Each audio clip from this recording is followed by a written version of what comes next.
Bonjour et bienvenue sur l'espace dédié au site mécaniqueuniverselle.net, le site qui s'efforce de démontrer que l'humanité dans son ensemble évolue vers son ultime perfection. Le phénomène humain dans sa totalité évolue vers sa perfection indépassable. Et tout ça à l'aide du travail de tous les êtres humains qui passent sur cette planète et qui y sacrifient leur existence, entre guillemets. Voilà, parce que toute notre existence, tout ce que nous faisons sur cette planète, nous ne pouvons pas le transférer ailleurs. Lorsque nous mourrons, on le laisse à destination de nos frères humains qui viennent après nous. Voilà, cette bâtisse a été construite en 1600 et quelques. Les gens qui l'ont construit, qui ont eu l'idée de la construire, etc., ils l'ont peut-être fait pour des raisons individualistes, on pourrait dire, pour leur communauté, pour leur famille, etc., etc. Et au final, c'est quelqu'un de... Voilà, ça sert complètement à l'humanité en réalité. Et elle va continuer, et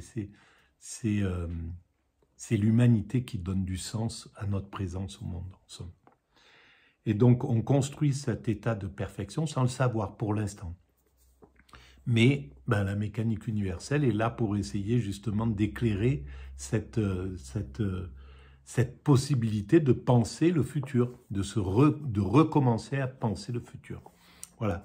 Alors, je m'appuie de temps en temps sur des ouvrages comme celui-ci, là, aujourd'hui, depuis quelque temps, hein, c'est la 20e vidéo quasiment, Eros et Thanatos de Norman O'Brown.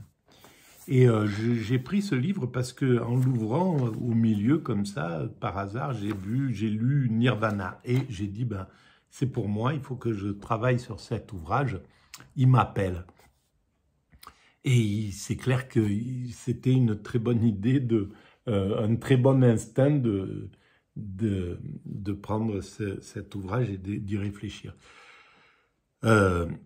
Parce que quand je dis l'humanité va vers sa perfection, elle va vers le nirvana, vers l'extase, l'éveil. Peu importe comment on appelle cet état subliminal, cet état de conscience supérieure qu'on parvient parfois à atteindre accidentellement, ça a été mon cas, et il y en a beaucoup qui vivent ces états d'extase comme ça, sans savoir ce qui se passe. Et puis, mais de véritable extase, c'est pas l'extase juste du plaisir ou de la contemplation douce, d'être en paix dans un moment un peu tranquille. L'extase, c'est le moment où on ne pense plus ni au passé, ni au futur, il n'y a plus de référence dans notre esprit, donc on est vraiment posé que dans l'immédiat. On n'a plus du tout... comme si on n'avait plus de mémoire, quoi. Comme si on n'était qu'un état contemplatif. Voilà. Et donc, on va vers cela. Alors, je reprends la lecture et je continue à réfléchir dessus. Je le découvre en même temps. On retrouve également dans la théorie freudienne de l'instinct des allusions à la connexité intrinsèque entre la mort et l'individualité. Voilà, alors, ce qui est difficile, et pourtant il est très très lisible ce livre malgré tout, mais pour quelqu'un qui n'a pas fait d'études comme moi, c'est de me retrouver avec des termes comme ça, connexité, intrinsèque de la mort, l'individualité, bon ça on le sait, mais voilà, malheureusement c'est un peu mais ils disent vraiment ce qu'ils veulent dire, mais ça demande un gros effort pour aller chercher à comprendre tout ça. Je continue. Quand Freud établit l'identité de l'instinct de vie et de la sexualité, donc identité d'instinct de vie et de la sexualité, il établit du même coup son identité avec la force qui conserve l'immortalité de l'espèce. Son identité avec la force qui conserve l'immortalité de l'espèce. Il s'ensuit que c'est l'instinct de mort qui constitue l'individualité mortelle du membre particulier de l'espèce. C'est l'instinct de mort, l'individualité. Dans la vidéo précédente, on a vu que, pour moi, selon moi, c'est l'instinct de mort. L'individualité, c'est pas l'instinct forcément de mort, mais c'est la référence à la mort. Le fait de se considérer comme un individu bien particulier à part entière fait de nous des penseurs de notre propre mort. Et donc, on vit avec la pensée sous-jacente, même si elle est refoulée, dans le refoulé, que nous sommes mortels, qu'un jour on peut arriver à mourir. Et donc ça change notre façon d'exister au monde. Ça nous oblige tout un tas de choses. Et c'est grâce à ça qu'on construit l'humanité, qu'on la conduit à sa perfection. Et cette perfection s'affranchira de cet instinct de mort, de ce refoulement de l'idée du mourir, de la finitude. Et donc c'est ça qui est vraiment curieux, en fait. Mais il le voit, il s'ensuit que c'est l'instinct de mort qui constitue l'individualité mortelle du membre particulier de l'espèce. Ce qui est mortel, c'est l'individu, c'est pas l'espèce, c'est pas l'humanité. L'humanité, elle est quasiment du côté de l'immortel, même si on peut imaginer qu'elle peut être mortelle, etc., mais qu'elle a eu un début dans le royaume des primates naturels, etc. Mais c'est ça qui nous survit, c'est ça qui donne notre sens à la présence au monde. De plus, selon Freud, Eros, ou l'instinct de vie, tel qu'il fonctionne dans la libido humaine et dans les cellules les plus inférieures, tend à conserver et à enrichir la vie en cherchant l'unification. Et cette théorie renferme implicitement l'axiome selon lequel le but de l'instinct de mort est la séparation. Explicitement, la théorie freudienne de l'anxiété réunit la naissance et la mort, considérées comme des crises de séparation. La naissance et la mort, ça a été des crises de séparation. On s'est séparé du liquide amniotique, et c'est peut-être ce qu'on recherche en cherchant que l'humanité cherche à atteindre, c'est cet état de ce qui se passait dans ce liquide amniotique dont Dali disait qu'il avait des souvenirs intra-utérins. Voilà. Et donc, peut-être c'est ça dans la quête d'atteindre cette extase, c'est la quête d'une extase déjà présente dans le ventre de la mère, dans cet état-là. C'est très très possible. Ça, seul l'avenir le dira.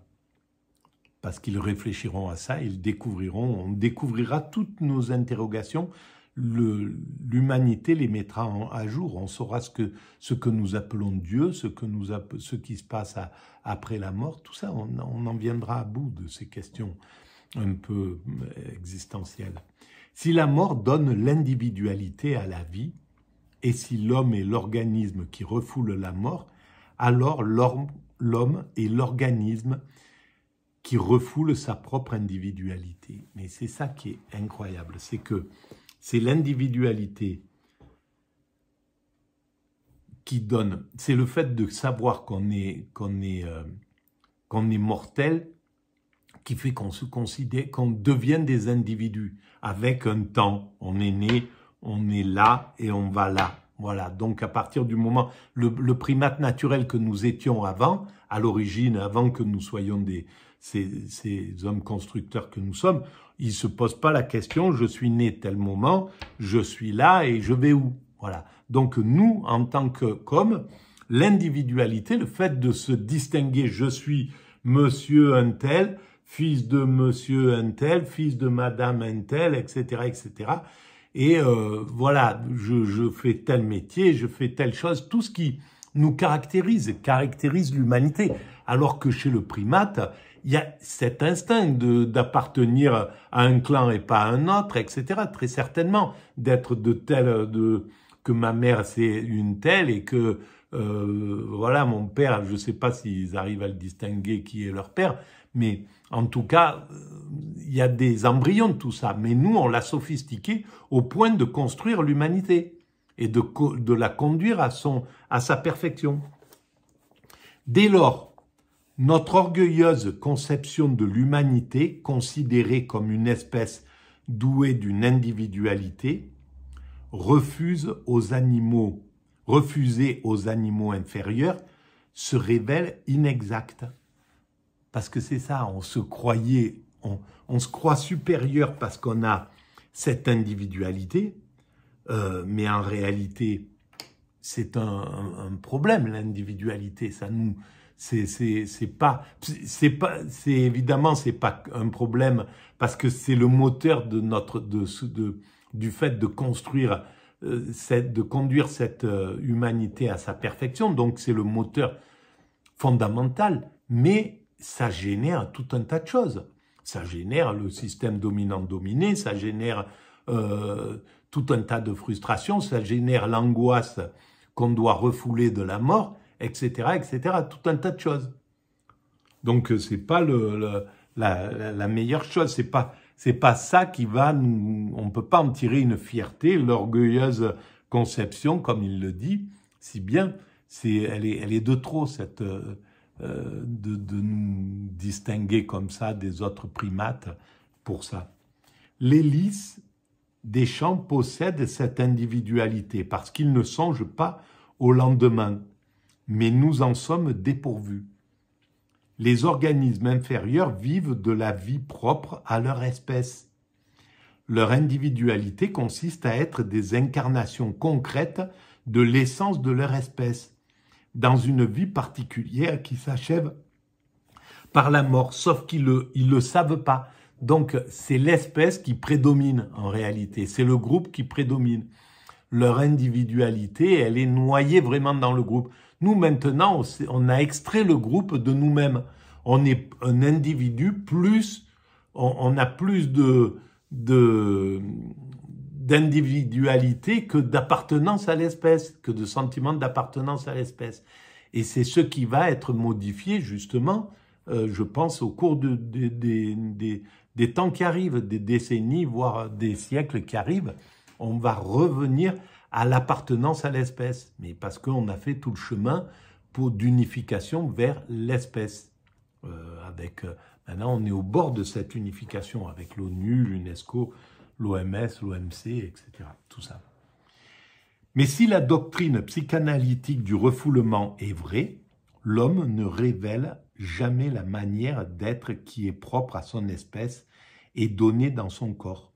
Le refoulement engendre la tendance instinctuelle à changer la nature interne de l'homme et le monde extérieur dans lequel il vit, lui donnant ainsi une histoire et subordonnant la vie de l'individu à la recherche historique de l'espèce.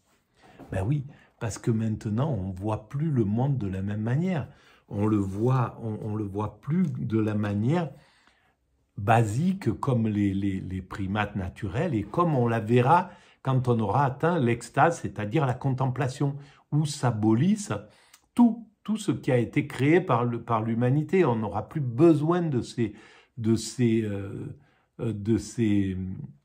choses. C'est-à-dire que la nature, elle est divisée ici, une rue, puis la rue d'à côté, je sais ce que c'est, là-bas il y a une place, etc., etc.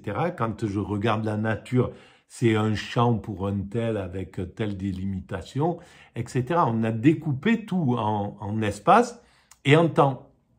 Aujourd'hui, c'est comme ça, demain, c'est une autre chose, et hier, c'était autre chose. Donc, on a frelaté notre vision du monde. On est dans un monde qu'on a construit entièrement superficiel, on peut dire. Mais et pourtant, on construit le paradis pour s'affranchir de ça. Mais en s'affranchissant de ça, on se sera aussi affranchi de la peur, de l'angoisse, des caprices du climat, du système dominant-dominé, etc., etc., des autres, des prédateurs. Et donc, on aura fait vraiment un paradis où on pourra être affranchi du temps et de l'espace, et donc être juste dans la contemplation de ce qu'on voit. L'histoire est faite non par des individus, mais par des groupes. Et les fabricants de clichés répètent ad nauseam que l'homme est de nature un animal social. Du point de vue psychanalytique, il est intrinsèque d'affirmer le caractère morbide de la sociabilité humaine, non seulement la sociabilité civilisée par opposition à la sociabilité primitive ou la société de classe par opposition au communisme primitif. Il était communiste, je pense, donc Norman O'Brown, et il a écrit ce livre en 1960. Mais de toute la sociabilité humaine telle que nous la connaissons. Les formulations de Freud sur le père primitif et la horde primitive, dans Psychologie collective et analyse du moi, constituent peut-être des explications adéquates de la morbidité dans la formation du groupe. Ce qui est essentiel, c'est la déclaration clinique selon laquelle la sociabilité est une maladie. On va arrêter là, mais c'est quand même assez incroyable qu'il en fasse ça. La sociabilité est une maladie. Ça demande réflexion, mais ça dépend qu'est-ce qu'on entend par sociabilité. Si c'est le clan, le groupe, si la sociabilité, elle inclut quelque chose d'exclusif, où on exclut les autres, évidemment, c'est un problème. Si la sociabilité, elle inclut tout, c'est-à-dire comment elle le fera, comment elle le pratiquera, exactement comment elle le pratiquera quand on aura atteint cet état de perfection, c'est-à-dire en incluant la nature, les autres espèces, nous-mêmes, etc., les choses, l'air, le truc, etc., le divin, tout. Voilà, tout sera inclus dans l'individu. Voilà. Donc, la sociabilité est une maladie. Eh ben dis donc. Voilà. On va arrêter là pour cette vidéo. Et je vous dis à très bientôt. Et si vous pensez qu'il y a un peu d'intérêt à ces propos atypiques, vous pouvez mettre des pouces, vous abonner, envoyer le lien à vos amis, laisser des commentaires. Tout ça augmente la visibilité du site. Et puis, en parler, travailler si vous voulez, le répandre, faire comme vous voulez.